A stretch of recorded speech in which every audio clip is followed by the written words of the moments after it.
Quiero dar las gracias a la librería La República de las Letras porque, como ya sabéis todos vosotros, este año la Fundación Manuel Álvarez Ortega, paralelamente con las actividades que se ha hecho en la universidad, se han hecho una serie de lecturas que se han hecho en las librerías de Córdoba y en Madrid, en el Café Gijón de Madrid, donde Manuel pasó tantas horas, tanto tiempo, y que realmente es donde allí inició sus actividades, toda su trayectoria, y donde conoció a los que hoy día somos el patronato de la Fundación Manuel Álvarez Ortega, que pues nada menos que fue seleccionando, como se ha dicho ya muchas veces, fue conociendo y fue poniendo en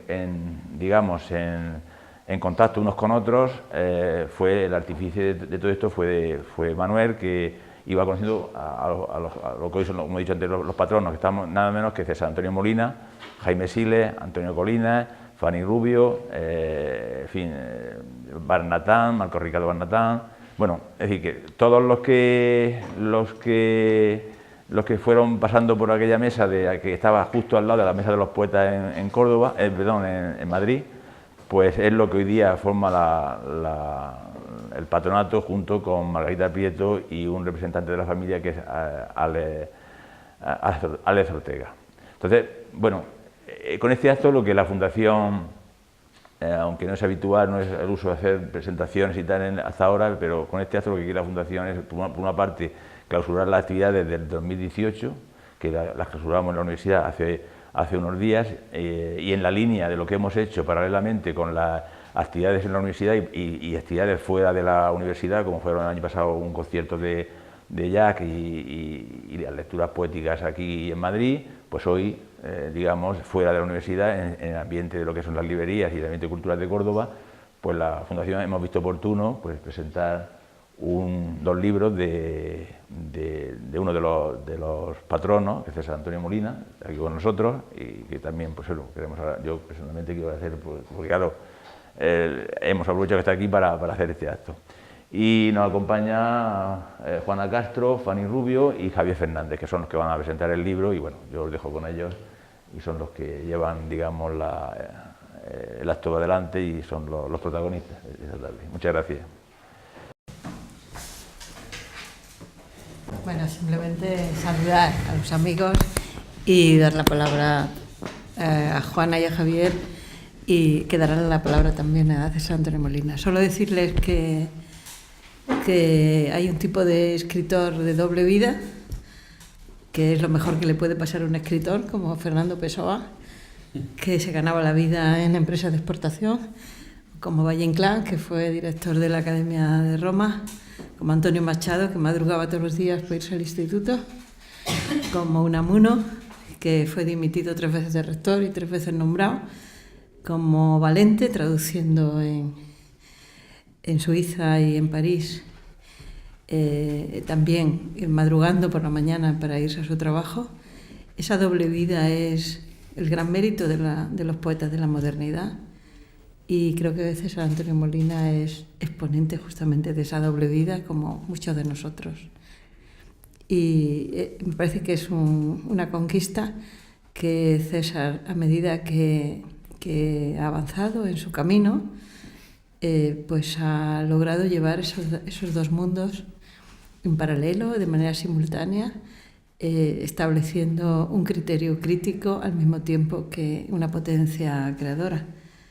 Y me parece que es un lujo estar aquí acompañándolo, porque además de ser poeta, profesor, ministro, periodista, director de páginas culturales, es decir, cuaderna vía, pues también César Antonio Molina ha sido un pensamiento ético, un iberista, como lo ha sido Ángel Crespo, como lo ha sido Saramago, por su condición de gallego, y en fin, la verdad es que es un amigo y maestro al mismo tiempo, y me parece que es un lujo estar hoy aquí en esta mesa acompañándolo, también con dos poetas importantes como Javier Fernández y como Juana Castro, que han sido también, han estado en este camino como hermana. Juana, porque fue mi madrina cuando me dieron esta insignia en la Cátedra Góngora, hace muchos años, Juana, y que la quiero como una hermana, y Javier, que es uno de los poetas también más importantes de Córdoba. Por tanto, te concedo el turno, Juana, y presentas el libro de poemas, ¿no? Calmas de enero, y después Javier, tan poderoso como el amor, el gran libro de comentarios cinematográficos y emotivos de César Antonio Molina. Adelante, Juana. Buenas noches, pues reitero lo que ha dicho Fanny, de la alegría y el lujo de estar aquí esta noche para presentar o hablar del libro Calmas de enero. A pesar del título, Calmas de enero, yo diría que este libro de César Antonio Molina se desarrolla desde el telón de fondo de los viajes, de los campos de Flandes a Polonia, de Grecia a Normandía, de Serbia a Estados Unidos, de Alemania a Mallorca, de Egipto a París o La Coruña, que es su ciudad. Viajes o mejor estancias que ofrecen escenarios para la reflexión, el pensamiento o el recuerdo.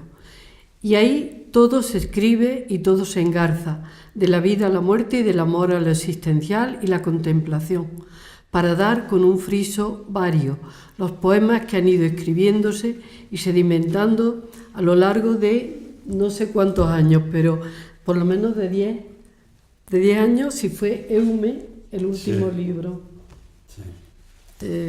su último libro nuevo publicado. Los versos de Calmas de enero son en su mayoría de verso libre, a veces versículos y a veces más cortos de arte menor como los haiku. Y quizás sea junto al viaje, el tiempo, la gran temática que engloba a las otras: el envejecimiento, las artes, la literatura, los libros, la humanidad, el amor, la mitología, la historia. Todas las temáticas de siempre y de ahora enlazadas y contrapuestas en el libro. Un libro visionario, como si desde el comienzo del poema el sujeto se adelantara a ver el fin. Por lo mismo hay aseveraciones que se dan al principio y se repiten al final, y unas como salmodias repetidas a lo largo del poema, pero con ligeras variaciones que hacen adelantar la trama del aspecto narrativo. A veces el poema parte de un hecho concreto, una anécdota, para ir luego abriéndose como en círculos concéntricos o como líneas que interseccionan. En el poema, mientras el Kosaba, las palabras en polaco, yo no sé cómo se pronuncia, o en serbio.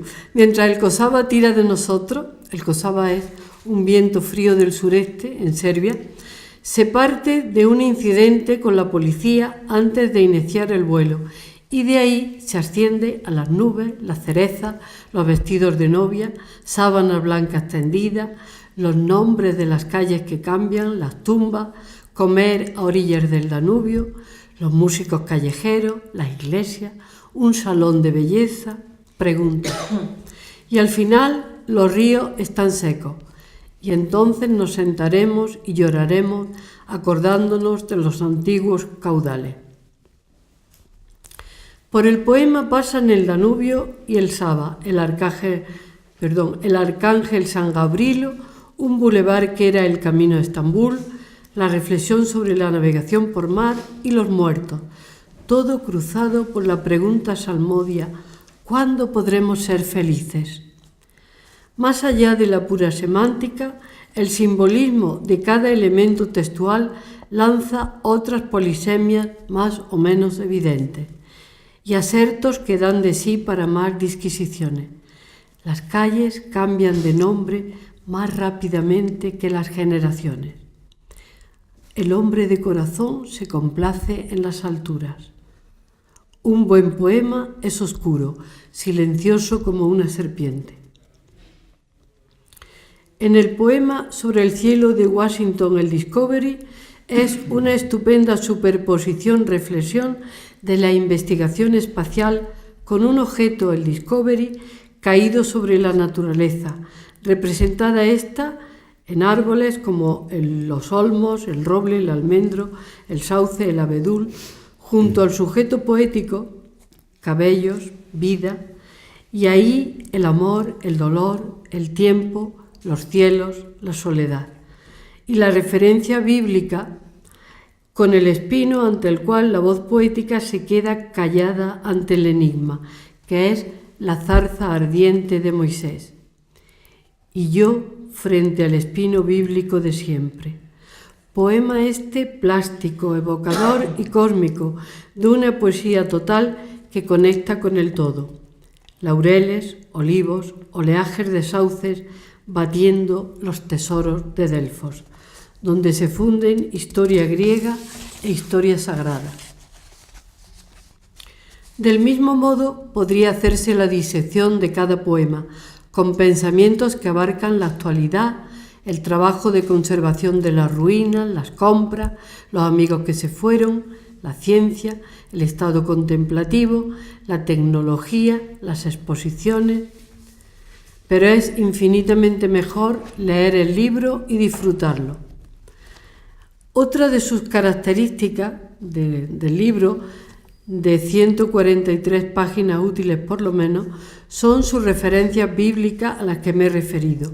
Lo bíblico está presente de igual modo que lo mitológico, impregna todo el texto y bastantes poemas, unas veces en forma explícita y otras implícita, aunque la cita en latín puede dibujar una pista, como en el poema Tortugas de Atocha, superponiendo las instalaciones de la estación de tren a la recreación del capítulo 6 del Cantar de los Cantares. Quae es ista quae progreditur? ¿Quién es esta que avanza por la escalera mecánica del antiguo andén de la estación? ¿Quién es esta que avanza cruzando puentes, cruzando andenes, cruzando pistas, cruzando puertos?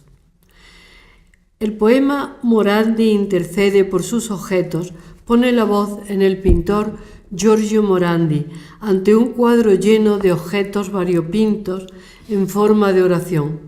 Apiádate, Señor, de estos objetos insignificantes, vasos, botellas, jarras, flores de papel o tela, cestas, teteras, candelabros, tazas, cajas, cartones, conchas de mar, fósiles, cantos rodados. Meditación que le sirve a la voz poética y a la del pintor para preguntarse si los objetos tienen alma o no, qué pasará cuando las tinieblas oscurezcan la sala.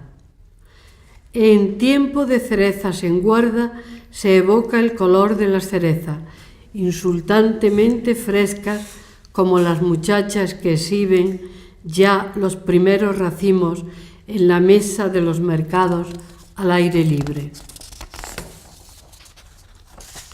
El poema En el vagón de Birkenau se recuerda una presencia, la forma entrevista o quizás soñada alguna vez.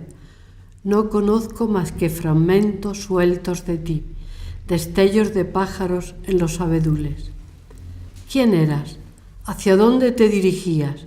Busqué en el vagón vacío y ya nadie estaba allí dentro.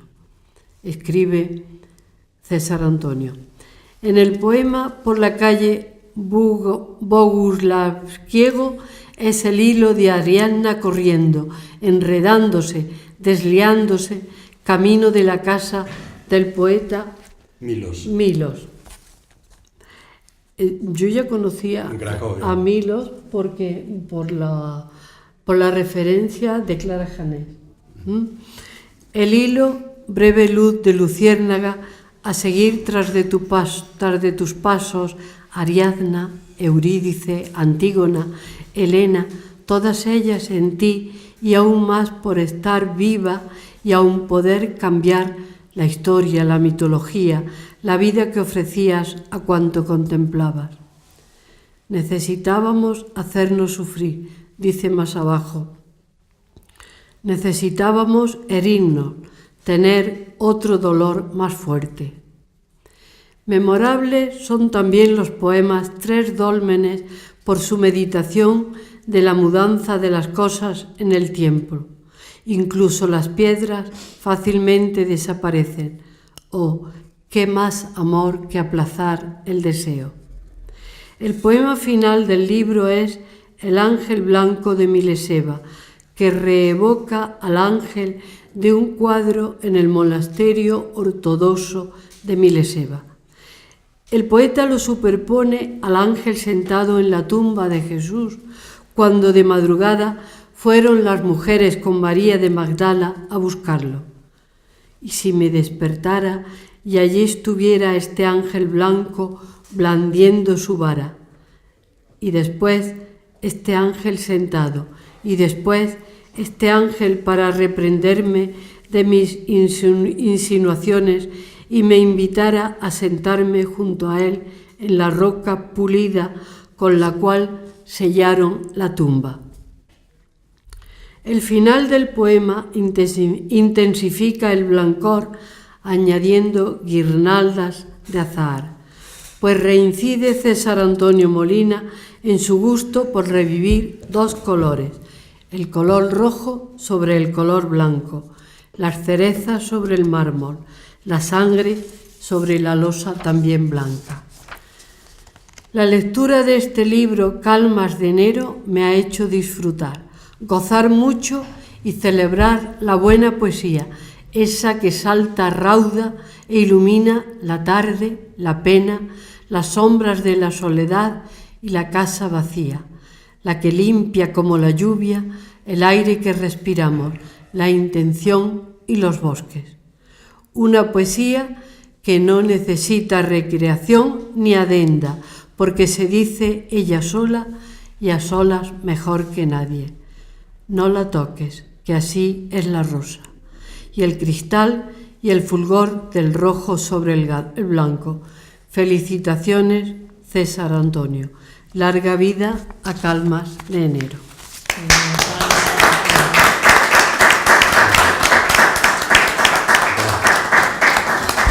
Bueno, ahora Javier Fernández.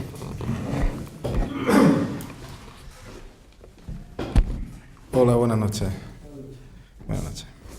Bueno, yo quiero dar las gracias a la Fundación Manuel Álvarez Ortega por volver a contar conmigo para una actividad. Estoy encantado en esta mesa, con Fanny, con Juana, con César Antonio, pues como comprenderán, soy un privilegiado, ¿no? Muchas gracias por las palabras de Fanny también. Yo voy a ser muy breve, voy a presentar el libro, lo voy a intentar convencer de que lo compren porque el libro es maravilloso, con eso es suficiente, ¿no? El libro se llama Tan poderoso como el amor, está publicado por Destino, es un ensayo que se dice erudito, pero claro, es decir, que se lee con mucho gusto. Y de este libro se ha dicho que es apabullante, que es conmovedor y que es poético, y las tres cosas son ciertas. Se abre con una cita del epílogo del Cantar de los Cantares, que dice que es fuerte el amor como la muerte. Pero enseguida se matiza con otra cita de Vladimir Yankelevich, de la paradoja de la moral, que dice, que viene a decir que el amor en realidad no es más fuerte que la muerte, porque si fuese más fuerte no seríamos inmortales, ¿no? En todo caso lo es en sentido figurado, porque literal y físicamente la muerte es más fuerte que el amor. Entonces, sobre esta disyuntiva, esa tensión entre el amor y la muerte, es sobre la que se construye el libro Tan poderoso como el amor. Entendiendo por amor una ficción, una ilusión que le da sentido a la vida y que provoca la felicidad. Y al hilo de esta ficción hay una tercera cita también que abre el libro, de los escritos de Jacques Lacan, que dice que el amor es algo que no se tiene, que se entrega a alguien que no existe. En tanto, la muerte es una realidad, no es una ficción, no es una construcción, sino algo con lo que nos tenemos que enfrentar tarde o temprano, ¿no? Dice el autor en el libro que el amor, o sea, digamos, califica el amor como único antídoto para retrasar, frenar, combatir y muy pocas veces derrotar, al menos en la ficción, a la muerte, la gran enemiga del ser humano, ¿no? Sobre este binomio del amor y la muerte, es cierto que cuando pensamos en el arte, pensamos en estos dos extremos, realmente lo único que alcanza la intensidad, la potencia de la muerte es el amor, ¿no? Lo único que es capaz de igualarse a la muerte en un poema, por ejemplo. César Antonio cree que las manifestaciones culturales siempre han buscado hacernos inmortales a través del amor, y para mostrarlo toma ejemplos de obras literarias y pictóricas, pero sobre todo cinematográficas, que es lo que más se está destacando de este libro, ¿no?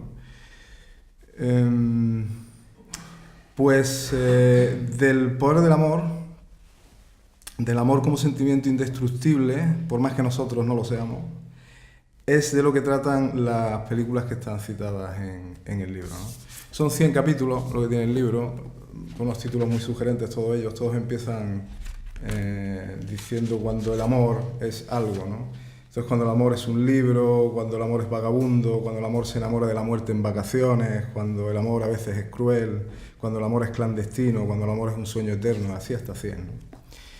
Y hay más de 100 películas, desde Camille, de 1921, que es la que abre el libro de Ray C. Smallwood, hasta La correspondencia del año 2016 de Giuseppe Tornatore, ¿no? Y bueno, pues ahí, ya digo, son más de 100, ¿no? Bueno, ahora más que las películas voy a citar a algunos de los directores, ¿no? Para que vean el tipo de películas que están citadas aquí, ¿no? Murnau, Chaplin, Lubitsch, De Sica, Billy Wilder, Lynn, Ophuls, Visconti, Resnais, Godard, Kubrick, Mal, Pasolini, Bergman, Malick, Kieslowski, Angelopoulos, Haneke, Sorrentino, Linklater, ¿no? Y del ámbito español, pues Buñuel, Aranda, Meden, Goering, Víctor Erice, ¿no? Con El Sur. Es una selección que sirve en realidad para mostrar, le sirve al autor para mostrar que el amor es un sentimiento complejo. Pues casi se puede decir que hay tantas formas de amar como personas, ¿no? Como seres humanos. Y la selección que él hace es una selección que también se puede decir que es culta, ¿no? Porque más en estos tiempos ya. Porque es gran cine en realidad lo que él trae aquí al libro, ¿no? Aunque también hay algún lugar para un cine un poco más comercial, porque en última instancia es un libro que habla de la gente y que le habla a la gente y que busca a la gente, ¿no? Busca al lector. Desde luego es una selección muy distinta de la que haría pues una persona educada ya en esta cultura de la imagen del siglo XXI. Cuando digo educada, casi quiero decir mal o poco educada, en realidad, porque está estrangulada o sea, la mirada de este siglo XXI está estrangulada por la tecnología, por los efectos, por el efectismo, ¿no? Y sin embargo, el autor aquí nos habla de un cine que es profundo y meditativo. En cierto sentido, y esto es algo que César Antonio Molina ha confesado en alguna entrevista, el libro se puede entender como una despedida de la cultura que hemos vivido hasta ahora, una rememoración de un tiempo que se acaba, ¿no? Entonces su mirada a mí me parece rica y necesaria porque en ese sentido es pura resistencia frente a esa desaparición de la cultura. El autor reelabora narrativamente estas películas, de modo que él ya advierte desde el principio que el libro se puede leer como una colección de relatos, además de una lección de cine, evidentemente. Y yo diría que también como un libro de memoria, ¿no? Y ya cuando se le escucha en la entrevista toda la relación que ha tenido con el cine, lo que le gusta ir al cine, lo que le sigue gustando ir al cine, pues se puede leer como otro más de su libro de memoria, muy enfocado en el cine. Pero no solamente hay cine en este libro, ¿no? Ya he dicho que es un libro de pensamiento propio y ajeno, y yo lo considero casi un libro polifónico por la cantidad de voces que apoyan el discurso principal, ¿no? No solamente de cineastas, sino también de filósofos, poetas, narradores, etc., ¿no? César Antonio opta claramente en este binomio que decía entre el amor y la muerte, opta por el amor frente a la muerte, ¿no? de esa tensión que hablaba al principio. Y una de las conclusiones del libro, de Tan poderoso como el amor, es que nadie que ame, morirá del todo, ¿no? Claro que estamos hablando del amor como un sentimiento espiritual, ¿no? Y hay una frase que me llama mucho la atención del libro, que dice que la sexualidad es la parte de ganga del amor, las piritas son los sentimientos espirituales amorosos, ¿no? En fin, el amor, que es una ficción, insisto, pero que trata, es una ficción que trata inútilmente de derrotar, posponer o eludir a la muerte. Y hay otra conclusión más en el libro, y es que se gane o se pierda, sé feliz en el intento. Muy bien.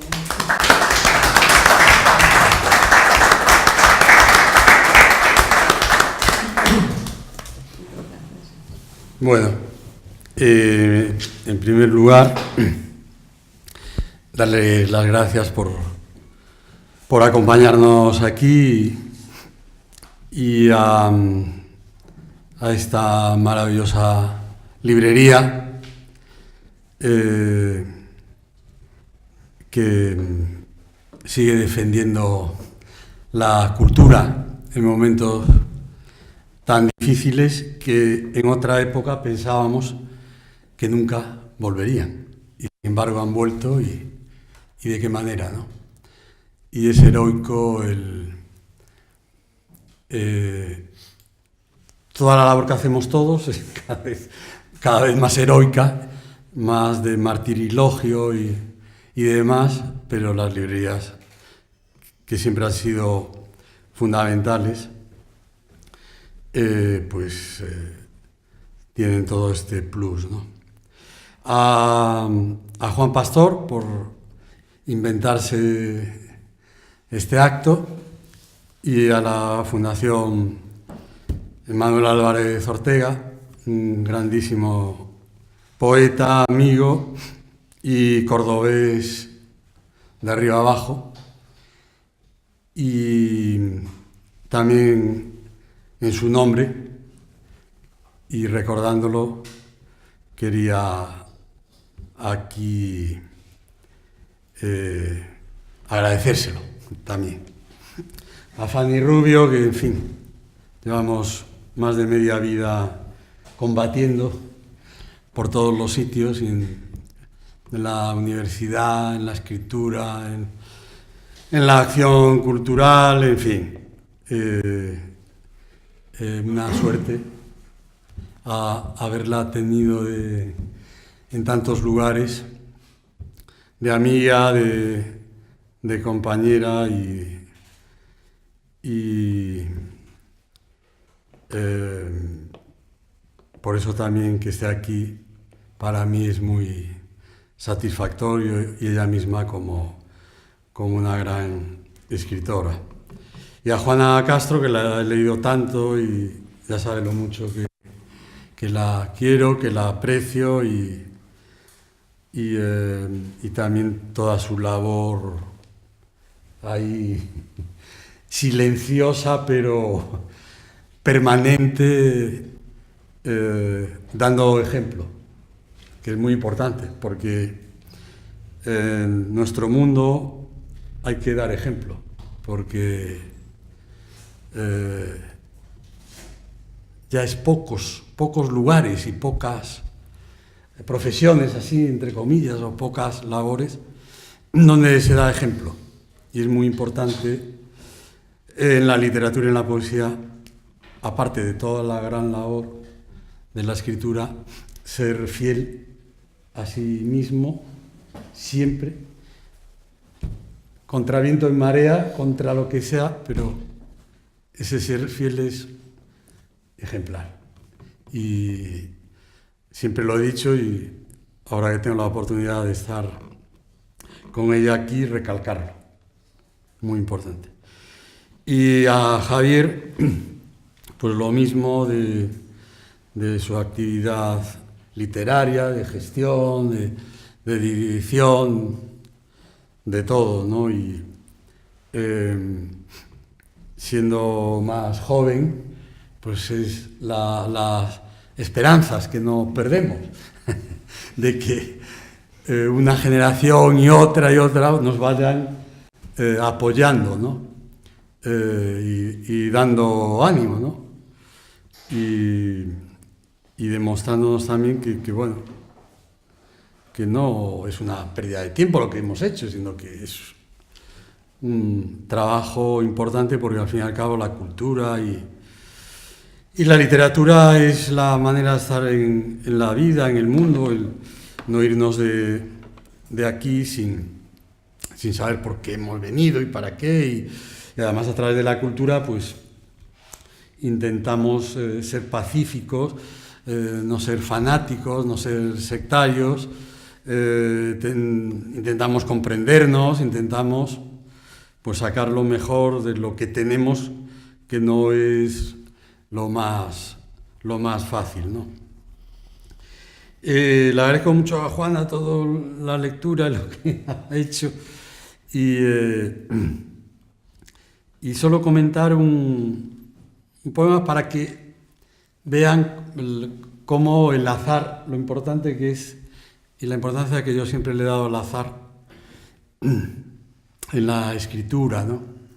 El poema del Discovery en el cielo de Washington. Yo voy a Washington a un curso en Georgetown y luego en Maryland, que estaba como 80 o 90 kilómetros, donde dio clase Juan Ramón Jiménez. Tiene una placa que no hay ninguna universidad española que tenga la placa que tiene la Universidad de Maryland dedicada a Juan Ramón. Es como toda esta pared. Y allí está la casa en la que vivieron Juan Ramón y Zenobia, muchas veces Juan Ramón solo, sin querer ver a nadie, a algunas alumnas, según cuenta la fama de Juan Ramón. Y luego en Washington está el edificio donde estaba el apartamento donde vivieron también. Entonces yo fui en Georgetown, en Maryland, y luego en el Congreso, en la biblioteca del Congreso. Bueno, es que es gigantesca. O sea, uno se da cuenta de lo que es un país viendo eso. Y por ejemplo, en la biblioteca del Congreso estaban todos mis libros encuadernados en rojo. Y están todos. Y me quedé... porque tenían todo.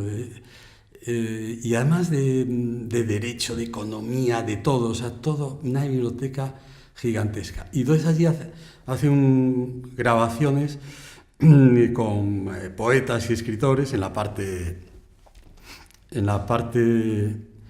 española, ¿no? Y hicimos una grabación leyendo poemas y hablando y tal, ¿no? Yo, que en alguna época juvenil fui antiamericano, pues uno tiene tiempo a reflexionar de sus equívocos juveniles, que bueno, que siempre son... porque realmente uno se da cuenta, ¿no? Por los hechos, ¿no? O sea, la cantidad y el amor y el cuidado y tremendo. Bueno, el caso es que en esos días, un día, veo que está una nave dando vueltas por el cielo de Washington y no para de dar vueltas. Entonces, pero oye, ¿pero esto qué es? Y nadie sabía, nos metimos para verlo y era el Discovery, o sea, una nave espacial, después de miles y miles de kilómetros y de años en la estratosfera, donde sea, regresaba a la Tierra, en Washington, lo recogían y lo llevaban al museo de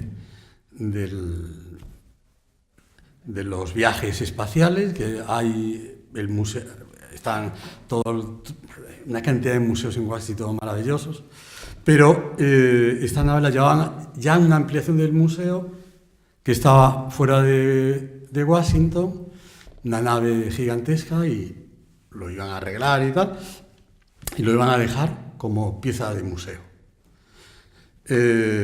También da idea, porque aquí a la chatarrería y lo tirarían ahí y se acabó. No hemos logrado conservar grandes cosas, ¿no? Y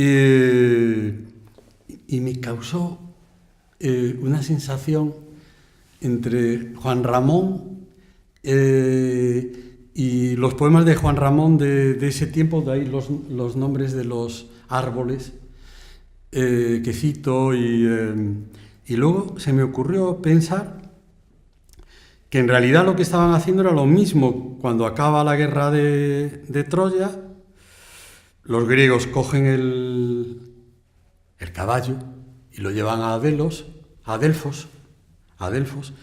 y allí en uno de los templos, que estaban todos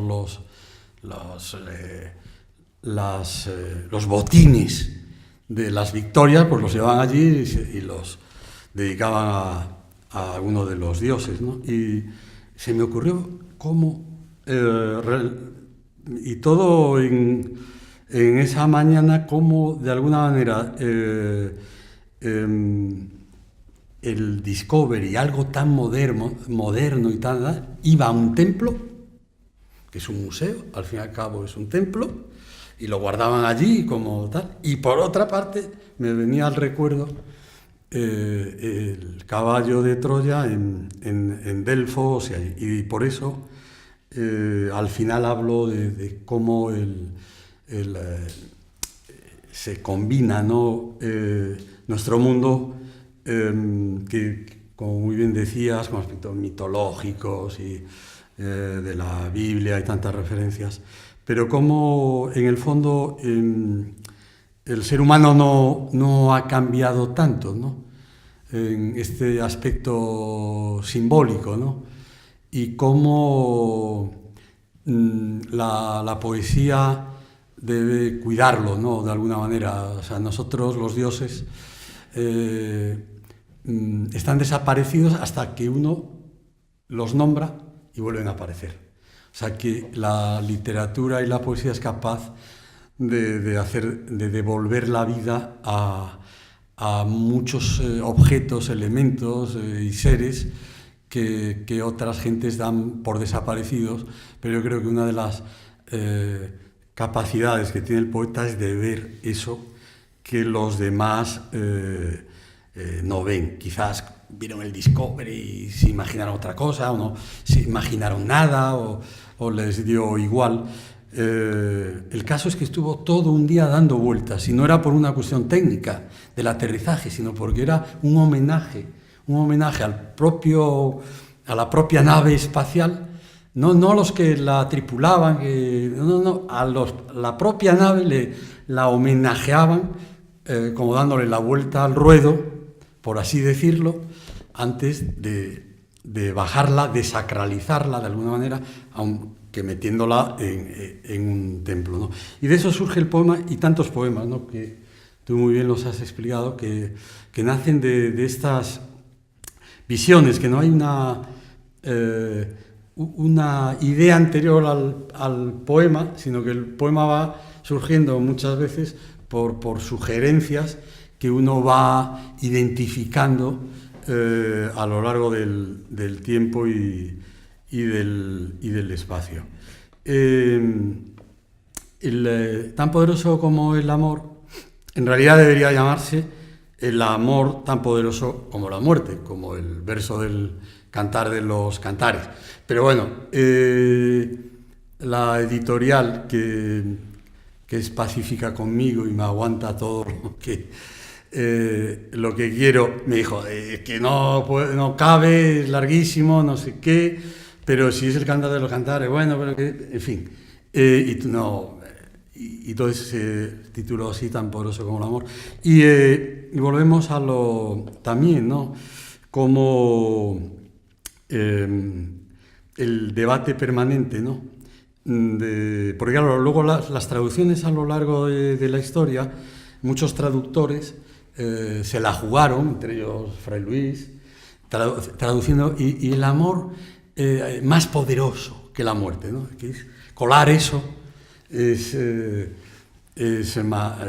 maravilloso, ¿no? Pero claro, todas las religiones, y la cristiana y la católica, se basan en la resurrección. O sea, la resurrección no existe y no hay fe en eso. La religión en realidad, bueno, sí que vale para explicar de una manera la vida, la existencia, lo que significa la muerte y todo esto, pero todo se basa en... Y como dice Yankelevich, que es uno de los más grandes ensayistas,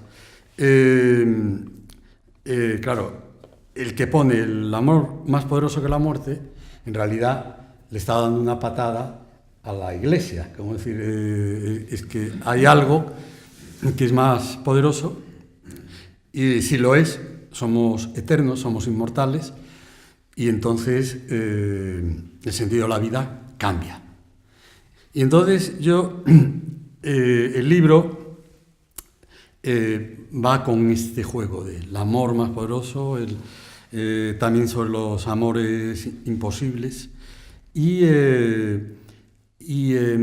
cómo demostrar que pocas cosas hay que puedan ayudarnos a vencer, a demorar, a engañar, a retrasar la idea de la muerte, como es sobre todo la pasión amorosa y sobre todo un sentimiento que tiene una fuerza y una vitalidad que ni siquiera a lo largo de los siglos ha ido cambiando. No sé ahora con las nuevas tecnologías y el futuro que les espera a los más jóvenes va a pasar, pero hasta nuestra época ese es un motor, ha sido una invención del ser humano, como toda la cultura, y sobre todo desde el Renacimiento, la idea del amor cortés y un motor vital, fundamental, porque si suprimiéramos eso, o realizable, o imaginario, o platónico, o espiritual, o lo que sea, pero es una fuerza atómica gigantesca, ¿no? Y cómo la literatura ha sido la que ha ido creando nuevas formas, nuevas posibilidades de ese amor, y cómo en el siglo XX es el cine. Y curiosamente, toda la filosofía, porque la bibliografía es toda de filosofía francesa, italiana, inglesa, y por ejemplo todos los filósofos de Roland Barthes, Deleuze, Bataille, Derrida, en fin, en todos sus libros, que habiendo vivido ellos en el siglo XX, atravesado el siglo XX, nunca hay ninguna referencia al cine. Nunca. Y es curioso, ¿no? Es curioso que hay cientos de referencias, como siempre, a la Ilíada, a la Odisea, a la Divina Comedia, a la filosofía, a Hegel, a Kant, a Spinoza, incluso un libro fundamental, que es Fragmentos de un discurso amoroso, de Roland Barthes. El ejemplo es el Verte de Goethe. Pero Roland Barthes no cita ni una sola vez ni una película, ni la adaptación, porque podría haber hecho un comentario por alguna adaptación cinematográfica, nada. Para la filosofía es como utilizar al cine como ejemplo, es como bajo, como de alguna manera inmerecido, ¿no? Curioso, ¿no? Y entonces yo quería, sin tener que demostrar nada y menos ante todos estos maestros, el propio Yankelevich, ¿no? Lo mismo, son todos ejemplos literarios. Quería hablar del amor y de lo que significa pero poniendo como ejemplos el cine. Y sobre todo las nuevas invenciones de diferentes formas de amor que había traído consigo el cine, que algunas son adaptaciones de novelas como Los muertos, uno de los relatos de dublineses de Joyce, pero otros son guiones originales, como las películas de Truffaut, como las películas de Rohmer, o la de Kieslowski, que para mí es uno de los grandes directores de cine, que son hechas para el cine. O sea, son invenciones nuevas sobre el amor hechas a través del cine, ¿no? Y eso yo creo que es uno de los valores que tiene el libro. Y no es ninguna antología de películas, porque si tuviera que hacer un libro sobre mis películas favoritas, algunas serían, evidentemente, pero otras serían totalmente distintas. Sobre el amor también está en Calmas de enero, y sobre todo el amor, también otro homenaje a la propia poesía grecolatina, ¿no? en el poema de Atocha, de las tortugas de Atocha, y también lo de Vieja ánfora con Tíbulo, dice a aquellos que se enamoran de mayores, de algunas jóvenes, nada menos que lo describe de una manera maravillosa, que dice: vieja ánfora con el cuello roto. Y como uno nunca está libre de pecado, pues para recordarlo, pues también este libro está lleno de referencias al amor y a que lo tengamos siempre presente, porque en el momento que cedamos,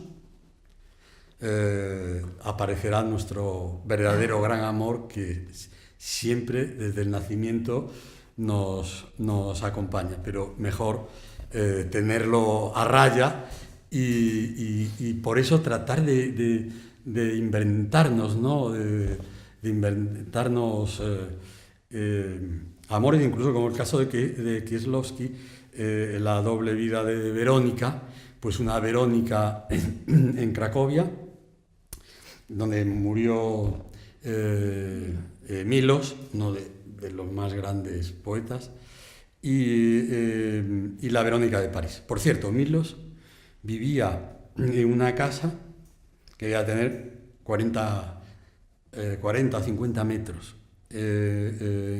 No exactamente en el centro de Cracovia, sí en la parte central, pero en un lateral, ¿no? Una casa que daba un piso, que daba a un patio interior, y él trabajaba en el mismo salón donde tenía su cama, donde dormía y donde convivió con su última mujer, que tiene toda una historia que trato de contar aquí, en fin.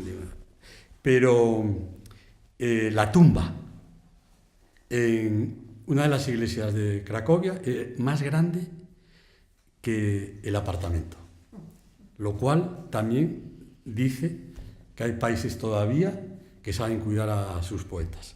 Los maltratan durante la vida y tal y cual, pero luego me quedé impresionado de la tumba, y que tiene el epitafio que pone Bene Quiscas, buenos sueños. Bueno, todos los libros tienen su historia, los poemas, en fin. Yo, si me permiten, leo un par de ellos y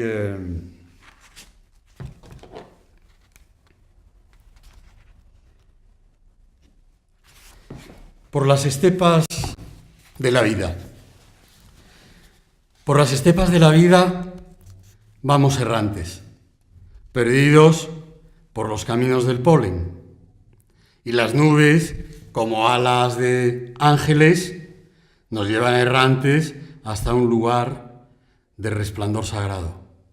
Un dios va delante de mi andar errante, una diosa va detrás de tu andar errante. Por las estepas de la vida vamos errantes, perdidos por los caminos del polen. Y el inclemente invierno no hace mella en nosotros, si cabalgamos juntos por los caminos del polen. Por las estepas de la vida vamos errantes, las nieves, los vientos gélidos y el desierto avanzan a la carga para detener nuestro caminar errante. Mi pecho herido al descubierto, tus ojos cribando las rojizas arenas que cubren el cuarzo. Dunas del Gobi, lenguas de glaciares, sitiando las frágiles tiendas donde nos refugiamos. Por las estepas de la vida vamos errantes, a mi izquierda leopardos de las nieves, a tu derecha linces boreales, a grupas de vientos encontrados vamos. Un poeta es un guía. Con sus palabras abre el camino a casa, el camino hacia ti. Por las estepas de la vida vamos errantes, y los aires favorables para los marineros no lo son para los enamorados de tierra adentro. Tormentas agitando los pastos en el valle del río Job, donde pacen camellos bactrianos. Y las crines fuertes para saltar las estelas de los ciervos. Y las crines fuertes para saltar montículos de piedras acumuladas junto a cráneos de caballos. Banderas de sedas azules rasgadas ondeando. Por las estepas de la vida vamos errantes y el sudor de las propias bestias unge nuestros descarnados rostros. Por las estepas de la vida vamos errantes, perdidos por los caminos del polen. Y si hay que amar, amemos. El amor no hace sufrir, sino el instinto de propiedad contrario al mismo. Y si hay que morir, muramos. Y si la nada nos aguarda, no la hagamos esperar. Por eso, no seas más ingrata que ella. Por las estepas de la vida vamos errantes, perdidos por los caminos del polen. Y las nubes, como alas de ángeles, nos llevan errantes hasta un lugar de resplandor sagrado. Un dios va delante de mi andar errante, una diosa va detrás de tu andar errante. Por las estepas de la vida, por los caminos del polen, en los grávidos lechos de los deshielos, cabalguemos contra el tiempo. Por las estepas del amor, vamos errantes.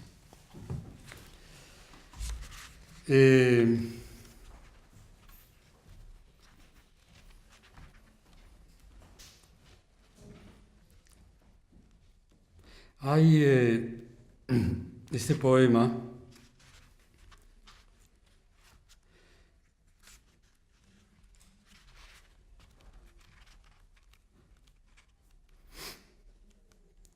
vamos a ver si aparece.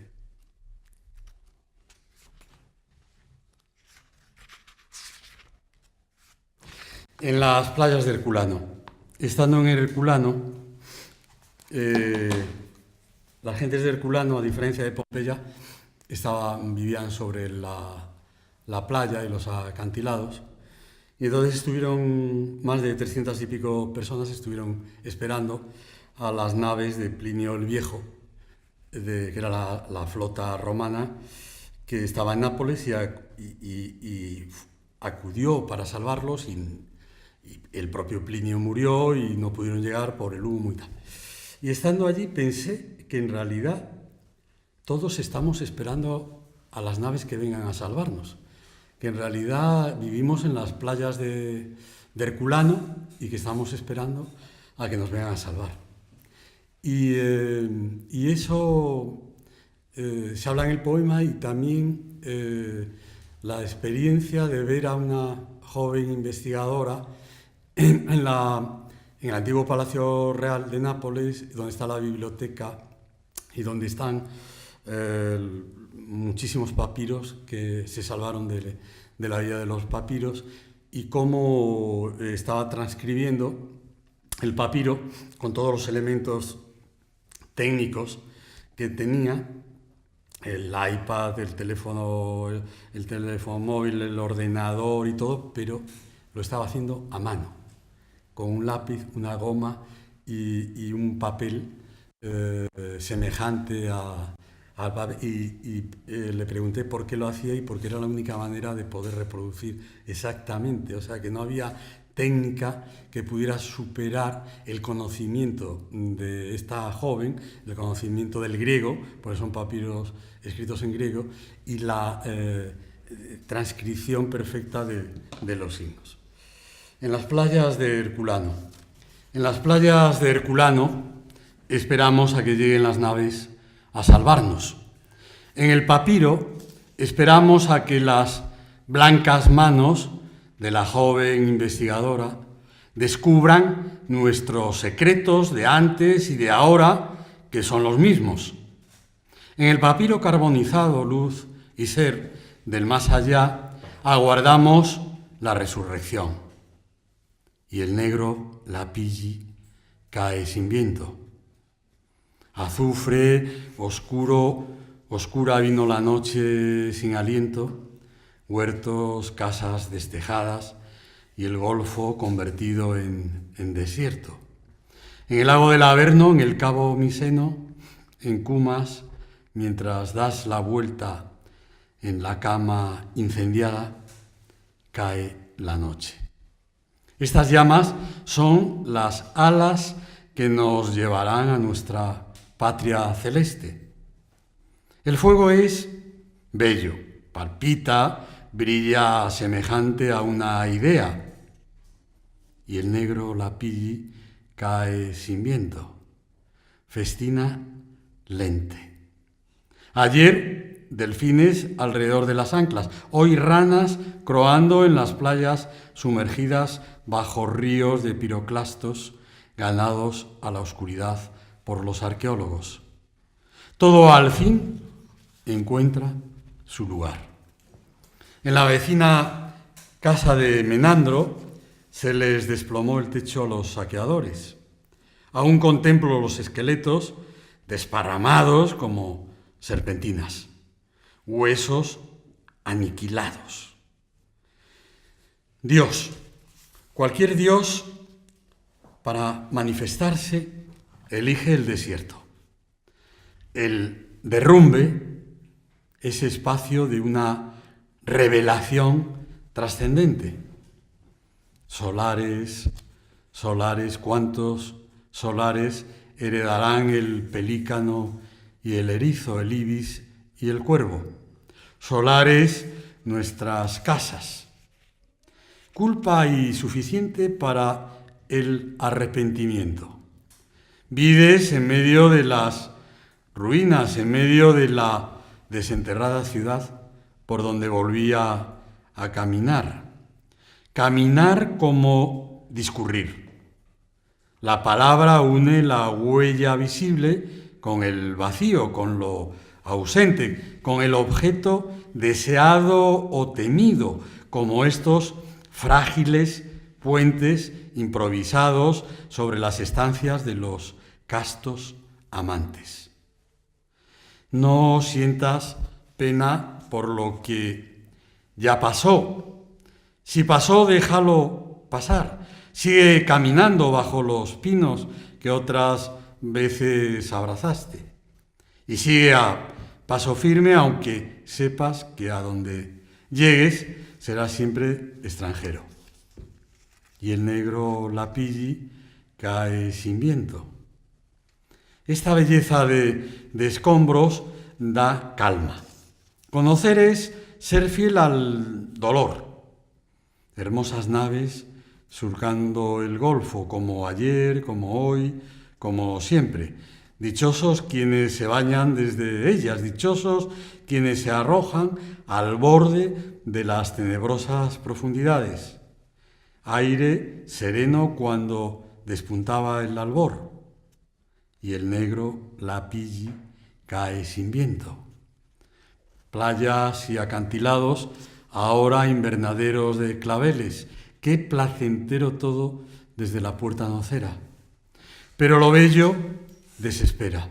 La belleza no es cualidad de lo mirado, sino de quien mira. Mira sin horizonte, sin límite. En las playas de Herculano esperé, aún espero las atrevidas naves, y el negro Lapilli cae sin viento.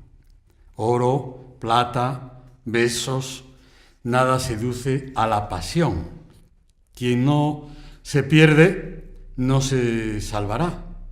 Si pudieras aniquilarte, entonces sería tuyo todo lo que es en sí.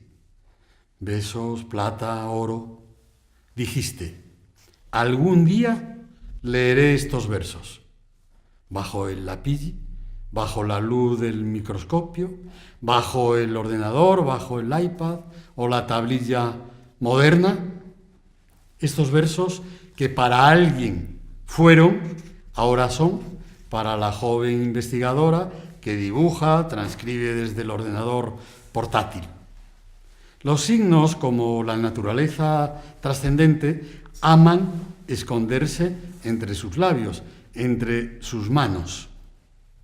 Palabras, hijas del azar, enemigas.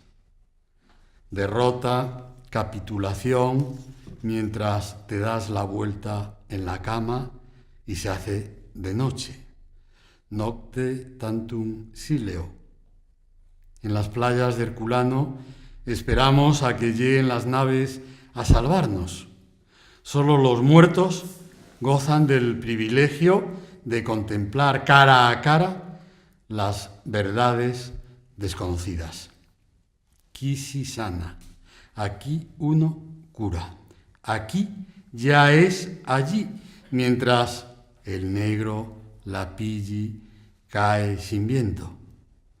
En la desenterrada ciudad entro una y otra vez, pasos cada vez más leves. Toda la vida es pura invención y existir no es eso que creía. Y toda esta lava para que de nuestro amor solo queden enigmas escritos en papiros que otras erupciones borrarán. Y el negro Lapilli cae sin viento. Aquella novena sinfonía, aquella que acaba en la prolongación indefinida del silencio.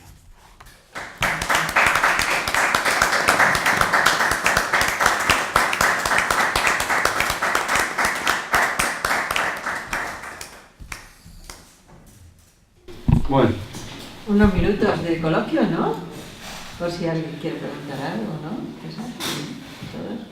Yo felicitarte, César, por los libros, por la lectura, más en la mesa creo pues con personas conocidas, ¿no? Fanny, Rubio, y bueno, me da la sensación, tengo una cierta sensación de perplejidad, no por este evento, sino en general por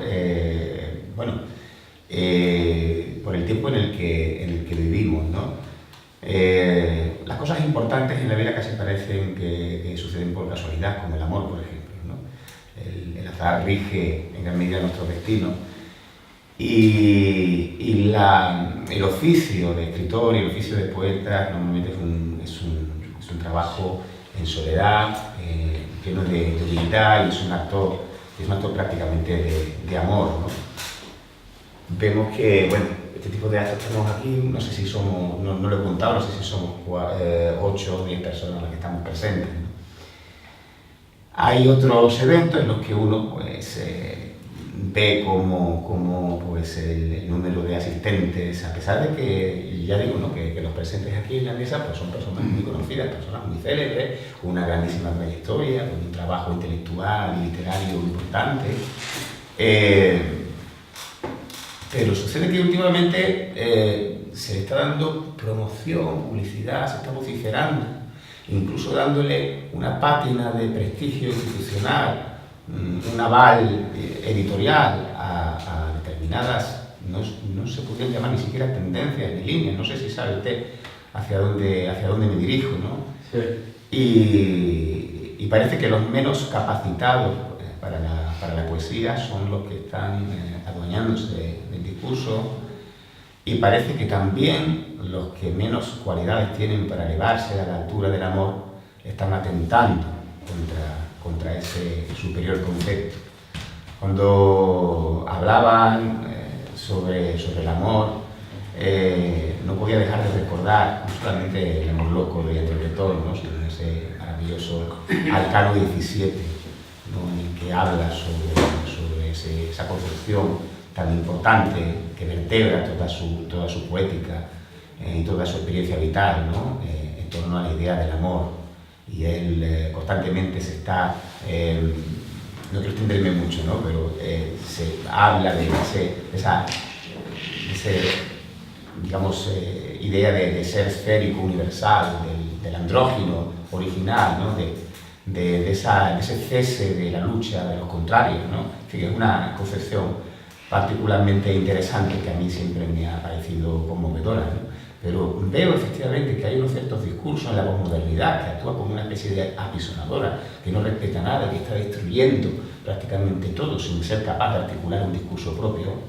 Veo que se está atajando por el camino también de la destrucción de esos viejos conceptos tan necesarios como es, por ejemplo, el amor, o como es la idea de la alta cultura europea. Yo no sé si alguno de los presentes puede hablar al respecto y comparte conmigo esa sensación de perplejidad, ¿no?, de ruido constante, de que siempre la vida del intelectual, de la persona de letras y de la persona de literatura ha sido una vida, bueno, pues, peculiar, ¿no?, como la de Pessoa, ¿no?, no vamos a hablar tampoco. Pero quizás son unos tiempos un poco extraños los que nos toca vivir ahora. Sí, son raros, pero yo creo que a lo largo de la historia ha habido muchas épocas raras. Esta es rarísima y va a desembocar en no se sabe qué, pero sí, en las relaciones humanas y personales va a cambiar muchísimo. El otro día leí una noticia que parece... en España se han cerrado en los últimos tiempos 8.000 no sé cuántas tiendas por internet. Yo siempre pienso, cuando alguien salga a la calle y no haya tiendas, y no haya comercios, y no haya nada, ¿qué pasará? O sea, yo siempre, un amigo mío que trabaja en Los Ángeles, en una empresa esta de robots y tal, yo lo dejo hablar y tal, y pasando por mi calle, Claudio Coello y tal, toda llena de comercios, animada y tal, se para y me dice, dentro de 3 o 4 años no habrá ni un comercio en esta calle. Me dejó, es de las cosas más terroríficas que he escuchado. En toda esta calle es como decir, salir aquí, decir todo esto, en 3 o 4 años no habrá ni un comercio, ni nada. Parece aterrador. Lo mismo que en las relaciones personales,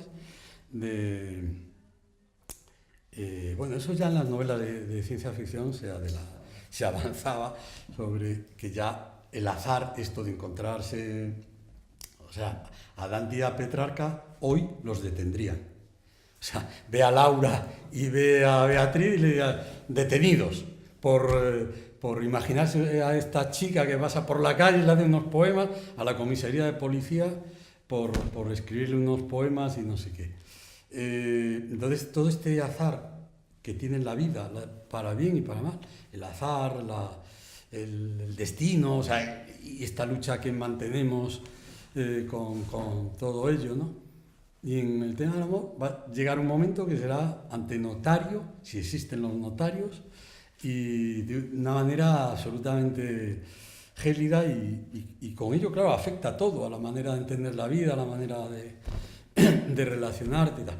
Mira, aquí también Juana se refirió al poema de ¿cómo se llama?, de Morandi, también.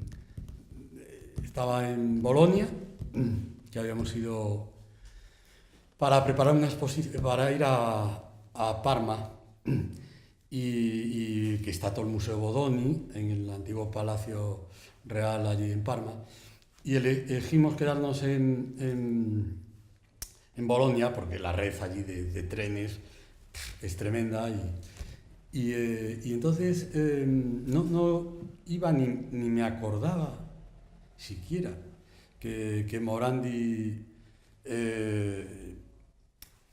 era un personaje de Bolonia, ¿no? Y entonces conseguimos que nos enseñara dónde estaba su estudio y dónde vivía.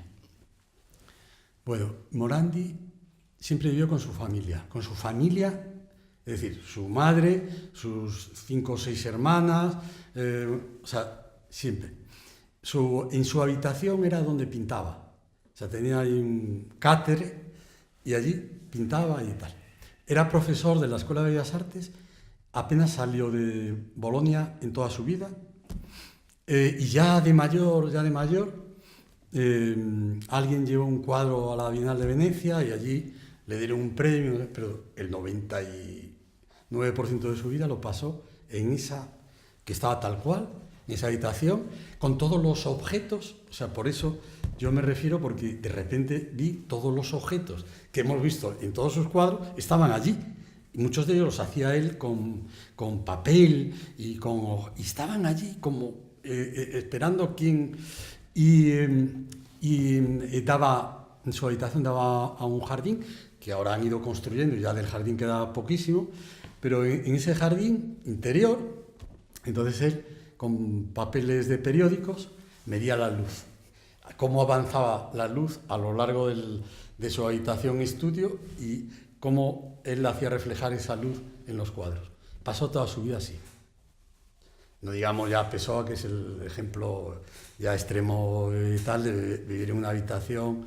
Yo creo que nosotros, cada uno, tiene que seguir haciendo su papel, su trabajo, no mirar atrás,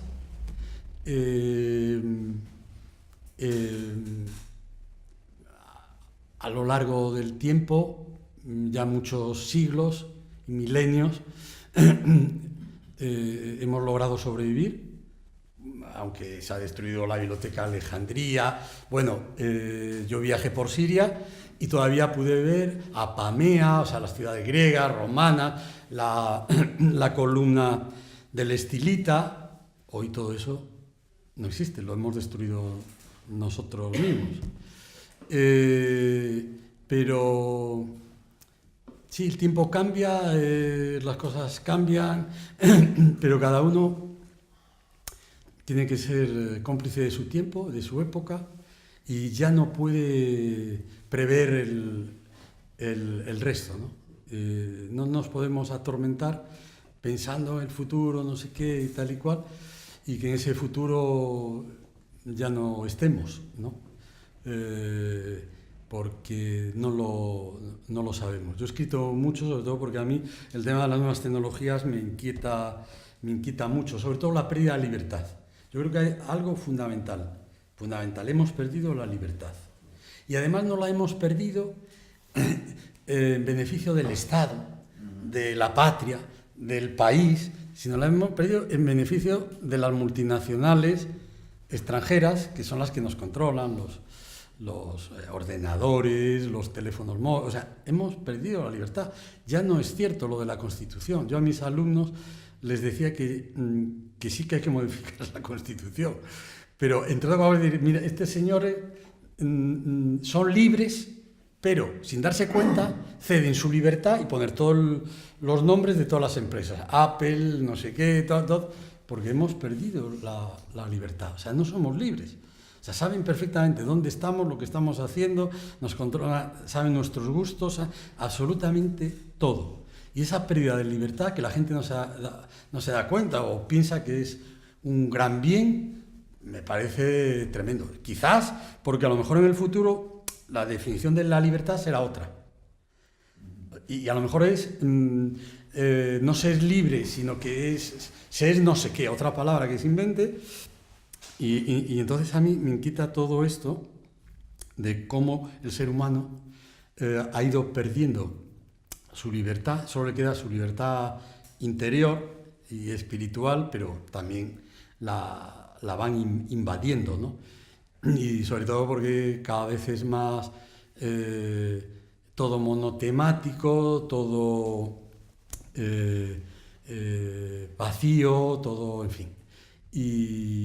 Pero yo creo que cada uno tiene que cumplir con su tiempo, su época y luego, pues sí, lo que tú te refieres, claro, todos estos chicos jóvenes de la poesía y tal, César no sé qué, todos estos que venden 80.000, 90.000 ejemplares, yo creo que Juan Ramón recogiendo todo, o el propio Lorca, 80.000, bueno, en fin, Lorca supongo que muchos más, ¿no? Pero en proporción, en fin. Y que, bueno, vamos a ver, es una gente que no ha leído nada, porque su educación ha sido poco menos que nula. Bueno, a lo mejor parten de cero y se inventan algo nuevo, distinto, diferente, lo que sea. Pero su formación es absolutamente nula. Las estupideces... Yo es que me tocó en la Feria del Libro uno de ellos, no al lado, un poco más allá, pero tenía allí el libro y lo estuve hojeando mientras él firmaba. Si él firmaba 5, yo firmaba 1 o tal.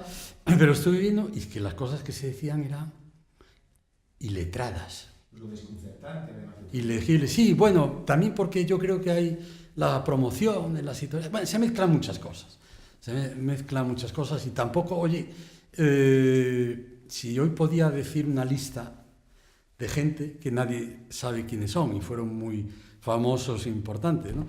Y en el mundo clásico, o sea, a lo largo de siempre, ¿no? Y no les tenemos por qué tener nada. Cada uno, aparte de cada uno, hace lo que puede, lo que sabe y todo lo mejor y con los recursos de los que dispone. Es decir, y de la misma manera que si Pessoa, más de 60.000 páginas, que yo solo verme escribir 60.000 páginas, una a una, aunque solo firmaras, Fernando Pessoa, bueno, es que eso es tremendo, y le importaba 3 pimientos el publicar lo que dijeran de él, y esa es la convicción que tenemos que tener nosotros. Por eso, cuando hablaba de Juana, en ese sentido del ejemplo que cada uno tiene que dar, ¿no? De que lo importante es el crear, el expresarte, el vivir conforme a eso, y si vienen premios y si vienen tal, oye, bienvenido. Y si no, no pasa absolutamente nada. Aparte que los lectores no son solo los de ahora, los más importantes son los del futuro, no los de ahora, con permiso de todos los aquí presentes, pero los más importantes, porque esos son los que van a decidir realmente la verdad o no de lo que hemos escrito. Por lo tanto, tampoco se nos puede pedir más de lo que se hace. Ya digo que yo he escrito mucho sobre eso, he reflexionado en páginas de opinión, pero lo que más me preocupa es la pérdida de la libertad, que creo que, bueno, es gigantesca, o sea, es gigantesca. En favor, sí que de repente pues la medicina es maravillosa porque cada vez avanza más y según estos transhumanistas o no sé qué, pues llegarán a cambiarnos todo porque nuestra fabricación es peor que la fabricación que hace esas industrias. Serán mejores corazones que los propios, mejores riñones que los propios y todo eso. Bueno, no sé, pero y sobre todo eso, decir, no quedará ni un comercio, eso me parece terrorífico, porque es la vida, o sea, no quedará de la vida que va a quedar por ordenador, mandándonos todo el mundo en casa, como en Fahrenheit, como en la película, no solo en la novela, pero en la película de Truffaut se ve perfectamente nuestra amada Julie Christie allí en su casa viendo telenovelas, viendo historias y también viéndola a ella, y cuando se deprime, como la están viendo a ella, aunque ella está viendo esas películas, aparecen los bomberos estos para inyectarle drogas y no sé qué, y para mantenerla. Esa vida es tremenda, aunque está cuidado, todo el tiempo está cuidada, porque la ven inmediatamente, se deprime, aparecen allí, no sé qué, pero eso no es la libertad, ¿no? Entonces el tema de esta especie de somnífero, así que en el que la sociedad está entrando, una especie de ensoñación, ¿no? Bueno, pues es tremenda. Ya, aparte que te metes en el ordenador, ya es todo no sé qué, no sé cuál, ya es que casi es imposible moverte, porque está permanentemente invadido de cuestiones y de engaños, además. De engaños. Si usted no sé qué hace, o un engaño, tal, o sea, hasta nadie ya te protege de los engaños en los que te puedes meter. Esto del juego, el juego a través de los teléfonos móviles, me parece terrorífico, sobre todo para la gente joven, y que puedes ahí arruinar a ti, a tu familia, no sé qué. O sea, una serie de cosas que ni siquiera el Estado es capaz de protegernos. Que es curioso, cuando pensamos ya que ni siquiera el Estado es capaz de protegerte, y yo a veces diría que a veces, y esto ya es cómplice a veces.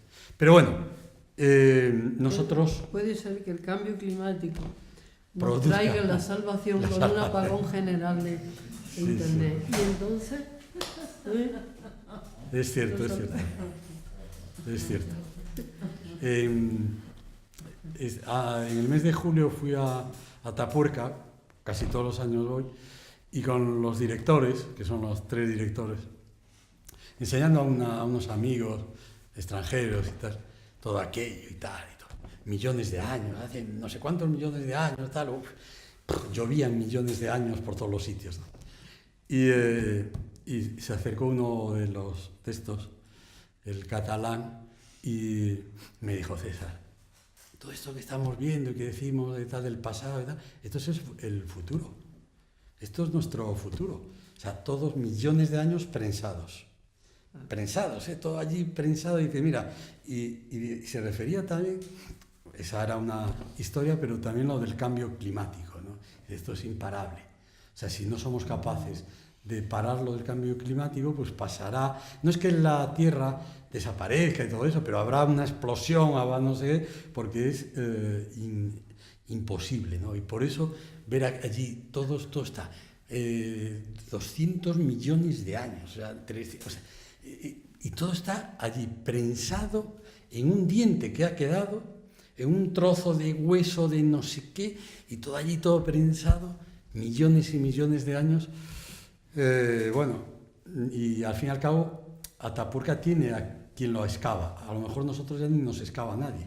O sea que, en fin, seamos optimistas, ¿eh? Sí. Y gracias de nuevo.